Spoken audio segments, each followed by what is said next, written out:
के बुजुर्ग और फाते नाम में आप सब लोगों की सलामती हो। मेरा नाम पादी सलमान यूसुफ और मैं आप सब लोगों को इस डिवोशन यानी नाने बका में खुशामदीद कहता हूँ और यकीन करता हूँ कि आप सब लोग खैरियत से हैं। खुदावन आप लोगों को अपने हिफ्ज़-ओ-मान और अपनी सलामती में कायम व दायम रखे। और आइए अपने सिरों को खुदावन के हुज़ूर झुकाएं और डिवोशन का आगाज़ करें। खुदा बाप, खुदा बेटे और खुदा रूल कुद्स के नाम में आमीन। आसमानी बाप, हम तेरा शुक्र बजा लाते हैं कि तू अज़ीम बरहक और खुदा कद्दूस है। तेरा शुक्र अदा करते हैं खुदावन, तूने हमें रात भर संभाला है और खुदावन तमाम तर रहमत और बरकतों से आरास्ता किया और ये दिन बख्शा कि हम इस दिन का आगाज़ तेरे खूबसूरत नाम के वसीले से करें। खुदा अज़ीम अपना रहम कर और अपने फजल और अपने रहम की निगाह हम पर कायम रख, यीशु के नाम में आमीन। खुदावन की तारीफ। और दोस्तों, खुदावन की प्रस्तिश और उसकी ताज़ीम करते हैं कि खुदावन बारहा हमारी ज़िंदगी में ये मौके फराहम करता है कि हम उसके नाम को इज़्ज़त और जलाल दें और उसी की तारीफ़ करें, क्योंकि वही वाहिद खुदा है जो तमाम तर इज़्ज़त, ताकत, कुदरत, बुजुर्गी और हम्द व तारीफ़ के लायक है। और जब वो हमारा खुदावंद है, हमारा खालिक है, तो ये हमारा फरीज़ा है कि हम उसके नाम को इज़्ज़त और जलाल दें और उसी की तारीफ़ करें और मिलकर खुदाम के नाम को इज़्ज़त और जलाल देंगे। कोयल के साथ खुदाम की प्रस्तिश करेंगे और बड़ा ही खूबसूरत गीत यीशु तू बदल देता है यीशु तू, और मिलकर खुदाम की तारीफ़ और उसकी हम्द करेंगे। Praise the Lord.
Hallelujah hallelujah. खुदाम की तारीफ और उसकी शुक्रगुजारी है इस खूबसूरत गीत के लिए। और अब वक्त है कि हम अपनी तवज्जो खुदाम के बुजुर्ग कलाम की तिलावत की तरफ मबजूल करें। और आज हमारे साथ हमारे भाई शानी मौजूद हैं और आज हम अपने भाई के वसीले से खुदाम के जिंदा पाक कलाम की तिलावत को सुनें। थैंक यू पार साहब। मेरे साथ निकालिए गलीतियों के नाम पौलुस रसूल का खत, उसका पहला बाब और उसकी चौथी आयत। उसी ने हमारे गुनाहों के लिए अपने आप को दे दिया ताकि हमारे खुदा और बाप की मर्ज़ी के मुवाफिक हमें उस मौजूदा ख़राब जहां से खलासी बख्शे। आमीन। बेशक बेशक खुदाम की तारीफ और उसकी सताइश और खुदाम के जिंदा पाक कलाम का पढ़ा और सुना जाना हम सबों के लिए इंतहाई बरकत और खुदाम के फजल का सबब रहे। आइए अपने सिरों को खुदाम के हुजूर झुकाएं और दुआ करें। खुदा अजीम बरहक आसमानी बाप, इल्तिजा है कि तू अपनी हिकमत और दानाई से हम सबों को आरास्ता कर, ताकि तेरे कलाम अक़दस पर गौर करें और तेरे नाम को इज्जत और जलाल दें। यीशु के फाते नाम में आमीन। दोस्तों, गुजरे वक्तों की बात है कि इंग्लैंड का एक नवाब अपने दोस्त से मिलने के लिए बेल्जियम जाता है और उसके दोस्त के पास जब वो क़याम पजीर होता है तो अपनी शाह खर्चियों में बहुत जल्द ही अपना सारा मालो दौलत लुटा बैठता है और चंद दिन के बाद उसको एहसास होता है कि मेरी जेब तो अब खाली हो चुकी है, अब मेरी जेब में कुछ नहीं है। तब वो अपने दोस्त से ये बात कहता है कि भाई मेरी जेब तो खाली हो गई, जो कुछ मैं अपने घर से अपने हमरा रकम लेकर आया था सब लगा दी, तो क्या मुमकिन है कि तुम मुझे कुछ रकम उधार दे दो। नवाब के दोस्त ने बखुशी उसको रकम उधार दे दी, लेकिन साथ ही उसको कहा कि बेहतर है नवाब साहब कि हम इस लेन देन की एक तहरीर बना लें, ताकि वक्त मुकर्ररा पर आपको भी पता हो कि आपने मुझसे लिया हुआ कर्ज वापस लौटाना है और मुझे भी पता हो कि मैंने आपसे कुछ रकम वसूल करनी है। नवाब राजी हुआ और एक तहरीर लिख दी गई और उसके बाद नवाब कुछ दिन और बेल्जियम में क़याम करता है और वहां पर वो और ज्यादा शाह खर्ची करता है और जो रकम बचती है उससे वो अपने मुल्क यानी इंग्लैंड में वापस आता है। और जिस वक्त वो अपने मुल्क में आता है तो उसे अंदाजा होता है वहां जाकर कि मैं तो भाई बैंकरप्ट हो चुका हूं, अब मेरे अकाउंट में कोई पैसा बाकी नहीं रहा। नवाब परेशान होता है और फिर वो तहरीर की जानिब एक दिन निगाह करता है तो उसे अंदाजा होता है कि वो तारीख करीब आती जा रही है कि जिस रोज उसने रकम की अदायगी करनी है। तो दोस्तों, उसका नवाब का जो दोस्त था वो मुकर्ररा तारीख पर नवाब के पास बेल्जियम से इंग्लैंड पहुंच जाता है और जब नवाब को पता लगता है कि मेरा दोस्त बेल्जियम से इंग्लैंड आ चुका है और मेरी जेब में तो फूटी कौड़ी नहीं है, तो मैं इसको रकम की अदायगी कैसे करूंगा।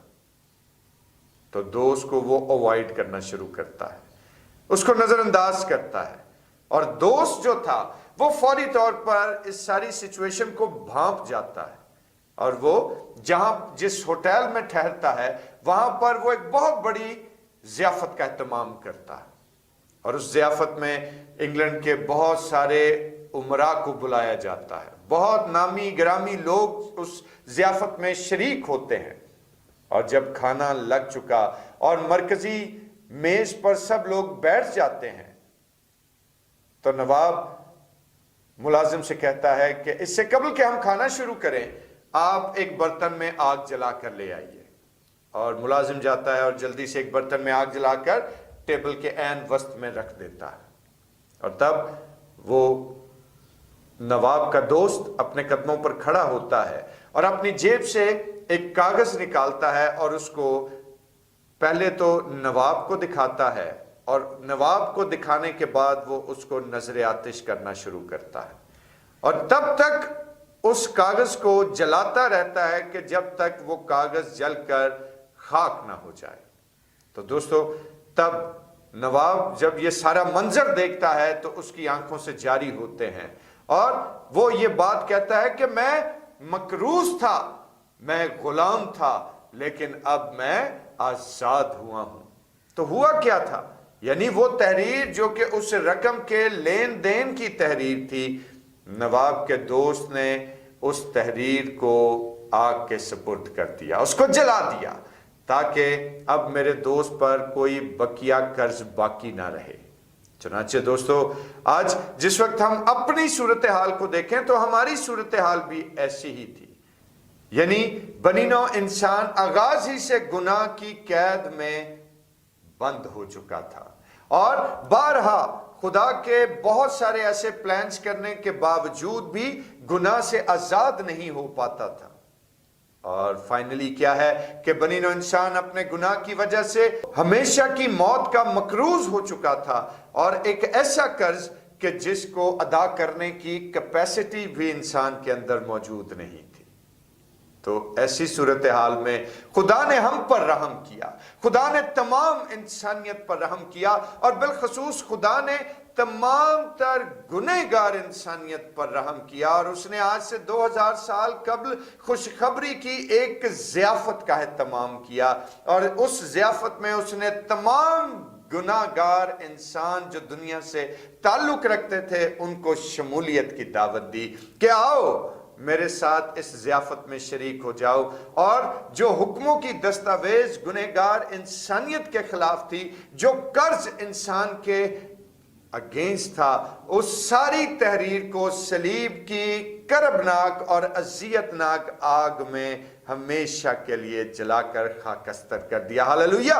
आप मेरी बात समझे कि खुदावन की तारीफ करते हैं कि उसने आज से 2000 साल कबल खुदावन यीशु मसीह को भेजा ताकि उसके मसलूब होने के वसीले से हमारी जिंदगी में मौजूद हर तरह का गुनाह हमेशा की आग के सुपुर्द कर दिया जाए। लेकिन खुदा अपने लोगों को महफूज रखता है। खुदा ने हुक्मों की वो दस्तावेज जो हमारे खिलाफ थी, अपने बेटे यीशु मसीह के लहू की विसातत से उसको हमारे सामने से हमेशा के लिए रुखसत कर दिया और हम जो कि अबदी मौत की कैद में थे, हम आजाद हुए। हम लोग जो गुनाह के मकरूज थे, हमेशा के लिए हमें खुदावन ने बरियल जुम्मा करार दे दिया। इस बात के लिए हम खुदावन का शुक्रिया अदा करते हैं। लेकिन यह हुआ किसके वसीले से? खुदावन यीशु मसीह के वसीले से। खुदा का वो बर्रा जिसके लहू बहाने के वसीले से हमारे गुनाह धुले। और मेरे दोस्तों, आज हम इस बात को याद रखें कि हम यकीनन मकरूज थे गुनाह के, हम यकीनन कर्जदार थे अबदी मौत के, लेकिन आज हम खुदावन का शुक्र अदा करते हैं कि उसने अपने बर्रे के पाक लहू के वसीले से हमें हमेशा के लिए हर तरह के कर्ज से, हर तरह के गुनाह की सजा से हमेशा के लिए आजाद कर दिया। और खुदा का कलाम क्या कहता है कि जो मसीह यीशु में है उस पर सजा का हुक्म नहीं है। Praise the Lord. और इस बात के लिए हम खुदा की तारीफ करते हैं। और मेरे दोस्तों, आज इस दिन का आगाज इस दलेरी के साथ, इस जुर्रत के साथ और इस ईमान के साथ कीजिए कि जिन लोगों ने मसीह को अपना शख्सी निजात दहिंदा कबूल किया है, जितनी जिंदगियों ने यीशु पर ईमान रखा है, वो तमाम की तमाम जिंदगियां हमेशा के लिए हर तरह के गुनाह के कर्ज से आजाद हो चुकी। और बर्रे ने हमारी खातिर अपने ऊपर गुनाह उठाकर हमारे गुनाहों से हमेशा के लिए हमें आजाद किया। और हम जरूरत इस अमर की है कि आज ही से हम उस बर्रे के और उसके पाक खून की इज्जत और ताजीम करते हुए उसको अपना शख्सी निजात दहिंदा कबूल करें और हमें खुदावन ये करने की तौफीक अता फरमाए। इस ख्याल के वसीले से खुदावन आप सब लोगों को बरकत दे। आमीन। आइए अपने सिरों को खुदावन के हुजूर झुकाएं और दुआ करें। खुदा अजीम बरहक आसमानी बाप, हम तेरा शुक्र बजा लाते हैं कि तू अजीम बरहक है और तेरी उस अजीम मोहब्बत के लिए तेरा शुक्र अदा करते हैं जो तूने हमसे रखी। और हमारे गुनाह में भी तूने हमें तन्हा नहीं छोड़ा, बल्कि तूने हमें गुनाह से निकलने का राह दिया। और खुदावन इस बात के लिए हम तेरी शुक्रगुजारी करते हैं। और खुदावन तेरा फजल और तेरा रहम हमेशा हमारी जिंदगियों पर इसी तरह कायम दायम रहे, यीशु के नाम में आमीन। आए हमारे बाप, तू जो आसमान पर है, तेरा नाम पाक माना जाए, तेरी बादशाही आए, तेरी मर्जी जैसे आसमान पर पूरी होती है जमीन पर भी हो। हमारे रोज की रोटी आज हमें बख्श दे, और जिस तरह हम अपने कसूर को माफ करते हैं तो भी हमारे कसूर हमें माफ कर। हमें आजमाइश में न पड़ने दे बल्कि बुराई से बचा, क्योंकि बादशाही, कुदरत और जलाल हमेशा तक तेरा ही है। आमीन। और अब हमारे खुदा यीशु मसीह का फजल, खुदा बाप की मोहब्बत, पाक रूह की रफ़ाकत और शराकत, उसकी तसल्ली और उसका इत्मीनान अब से लेकर हमेशा तक कुल मुकद्दसीन के साथ और तमाम सुनने और देखने वाले भाई और बहनों के साथ होता रहे। आमीन। खुदावंद आप लोगों को कसरत की बरकत दे। और अब मुझे इजाज़त दीजिए, कल फिर आपके खिदमत में हाजिर हूँगा। तब तक के लिए अपना बहुत ख्याल रखिए और दोस्तों डिवोशन को शेयर ज़रूर कीजिएगा। खुदावंद आप लोगों को बरकत दे। आमीन।